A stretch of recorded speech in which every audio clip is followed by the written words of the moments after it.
everybody, to CES 2019, live from Tech West at the Sands Expo Center.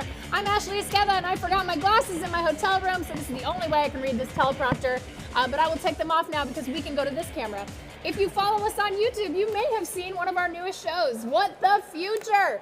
Andy Altman right here hosts the show and joins us today for a look at what's making us say WTF. Basically what I'm looking out for are those stories and products that you look at and you just say wow, this is the future's here. We're here right now. I love and that it blows feeling. your mind. Right, it's right. the best feeling. And so CES is the best for that. It's full of those things. So, Right. okay, So- Andy, hit us with it. What do you got, WTF? All right, well, if you walk the North Hall at all this year at CES, there's no way you're going to miss this.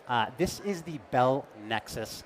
It's a hybrid electric air taxi. This thing is mind-blowing when you see it.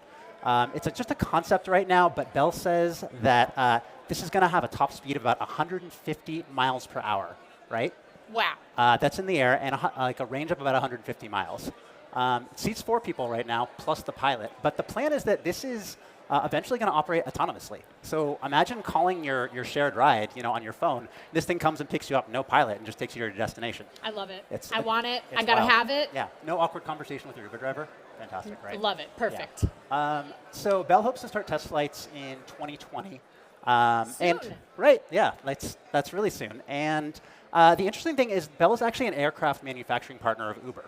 Right. So Uber has been saying that in the next 2 years, they want to launch this network of air taxis, flying air taxis, which is also soon. So you could be looking right now, this could be Uber's first flying taxi. I mean, it's a really cool looking flying taxi. If you're going to fly in a flying taxi, I'd want to fly in that. You wouldn't want to see that option pop up next to UberX, That's right? definitely the UberX option I want to see Right. pop up Now, in my app. obviously, there's a lot of regulatory questions. Nobody knows what's going to be legal, particularly in 2 years. But that's the thing that's really turning heads so far on this show. It certainly is turning my head. I want to. I mean, you're adorable, Andy, but I'm just looking past you right at it, and I'm just like, wow, I want it. That's so cool. Yeah. That's amazing. Okay, what do you got next? All right, so I spend most of my time at CNET working on our social videos. Sure. So this is the product that has been blowing up on social media for us. This is LG's Rollable TV. Now, yeah, you've probably seen it. We saw this last year. It was a prototype. Now LG says this thing is actually ready to go into market this year. It's real. It's real. It's happening. And you can buy it this year. It's real and it's spectacular. It's amazing. It's amazing. David Katzmeyer saw it. He said it was one of the coolest TVs he's ever seen. So this is the final. That's high praise from David Katzmeyer. Right? Yes, very. He's a tough critic. So this is a 65-inch flexible OLED screen. You can see it. It rolls up like a poster, which is just mind-blowing to think that's amazing. It's amazing. It's amazing, right? So imagine if you have this mind-blowing view in your apartment, if you make more money than I do, because I work at CNET. And you live in San Francisco. And you live in San Francisco, so you have this mind-blowing view. This thing's only going to block your view when you're using the TV. Perfect. Right? It's amazing. Just drop it right down into the box. Fantastic. So LG hasn't said what the price is going to be, but yeah, I imagine it's going to be pretty expensive. If you have to ask, but if you can afford the view like that, you can probably afford the TV. Right. All right, I agree. All right. So the last thing we got, if you head over to BMW setup in the parking lot, you're going to see something that's really mind-blowing. Okay. Okay. What is it? This is, just look at that. That is BMW's Riderless Motorcycle. It looks like a ghost. Every time I see it, I'm reminded of that terrible Christian Bale Terminator movie with the motorcycles. That it basically looks like that. So this thing can do pretty much everything on its own. It can stop. It can start. It can make turns. And it can even operate the clutch and shift gears. As Tim Stevens said in a tweet the other day, it will take epic road trips without you and have adventures while you're at home working. Why do you need a rider? Yeah, right? no. So now this isn't something that you're going to be able to buy. This isn't going into production. Okay. So we won't see a bunch of these rolling around having their own cross-country stories together. Probably not. And I can't think of a whole lot of use for this for the consumer. Ghost biker games. Right. I can think of at least 5 right off the top of my head. They developed this, though, to develop better safety systems and to collect rider data to see how bikes actually operate, right? So think features that exist already in cars right now. Make them more safe. Yeah, lane assist, automatic braking, things like that. Makes sense. Right? Yeah, so, but nothing else, it's just mind-blowing to see. I can't get enough of that video. Well, the future is certainly here at CES 2019, and we actually have some guests coming up on stage to show us one more product that we're really excited about. Yeah, I'm really excited to see this. Jeremy, do you want to join us on stage? Yeah. This is the Jarvis Smart Motorcycle Helmet, and Jeremy Liu has come on stage to talk about it. Thank you so much for joining us today. Jeremy. Take a Thank seat. you. Yeah. Hello. And you have your lovely model as well. Thank have you. a lovely model. Hi everyone. So these are two different helmets, is that correct? Oh yes, we are actually on Kickstarter right now. We have two. One is the basic model, and one is with the SAR. That's with the head-up display. Oh wow. Okay, so can you tell us a little bit the difference between those two? All right. The one with the head-up display has all the fully integrated Alexa, and also, of course, OK Google, Siri. And we have built in more than 30 voice commands that can respond back to the riders immediately when So they if are you're riding riding. along and you want to know what the weather is 20 miles up, you could say, Exactly. what's the weather? Exactly. Yeah. If you want to know the traffic conditions, you can ask Alexa, you can ask Siri, you can ask Google about it. Super cool. That is really cool. Yeah. And that's something, I mean, obviously, you're riding a motorcycle, you can't just pull out your cell phone. Right. And the most important thing about the helmet is we have a lot of sensors inside, and we have our own algorithms that can detect whether the rider is having accidents or not.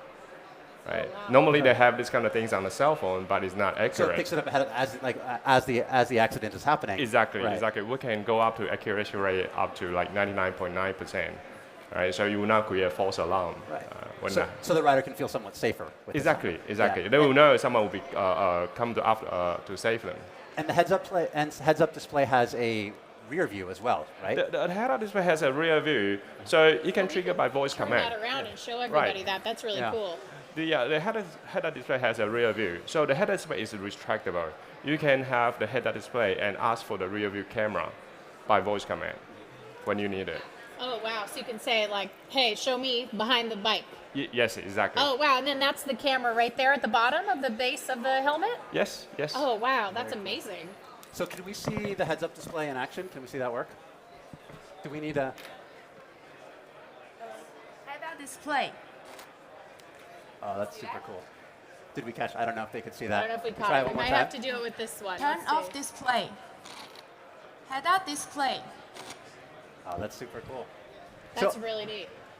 so it's called Jarvis. So where did the name? I know I hear that and I keep thinking Iron Man. I keep thinking Jarvis. Right. Is that Right. Yeah. So let me tell you a story. When we started the company, we are ODMs. So we build actually smart helmets for European companies. And in year 2016, we were inspired by NASA actually.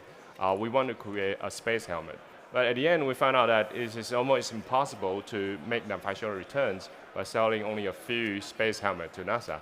So we come out a few thoughts, incorporate a few thoughts of our ideas into motorcycle smart helmet because we came from Taiwan. There's a lot of motorcycle scooters around. And this is how the Jarvis SAR come from. Now, is there anything going forward now that you have these two helmets? What's next for Gen 3 that you're hoping to incorporate that maybe wasn't possible this time around, or maybe that the technology hasn't quite caught up with what you'd like to do? Ultimately, we would like to combine the AR with the VR, but our VR technology is like a flex film type VR that is incorporate under the chin bar. So the riders would not focus too much on the VR side. It rely on the AR for the turn-by-turn directions, but for the VR, it can has a lot of like a live support indications on the VR side. So tell us a little bit about, I think we only have time for this last bit, but tell us a little bit about how people can learn more about Jarvis and what's the cost here? How much am I going to pay for this? I got my motorcycle, I'm ready for an AR headset. What am I looking at? Right now, a Kickstarter campaign. So this helmet here, the entire helmet costs less than $900. It's $899 for the entire helmet. okay? I have no frame of reference. I don't know what a motorcycle helmet costs, but You it doesn't. know, I feel like I'm going to compare and contrast notes with Yeah. Tim Stevens, Yeah, who rides totally. bikes. Like, that's the guy. So, and it's on Kickstarter. You guys were saying It's on and the Kickstarter. campaign's happening right now. Exactly. As soon we'll go into Indiegogo in demand. Awesome. Well, that's really cool. Thank you so much for joining us and telling us about Jarvis. That was super cool. I love that you guys are doing this, and Thank you. I hope it really helps riders on the roads be a little bit safer. Thank you so much. Thank you.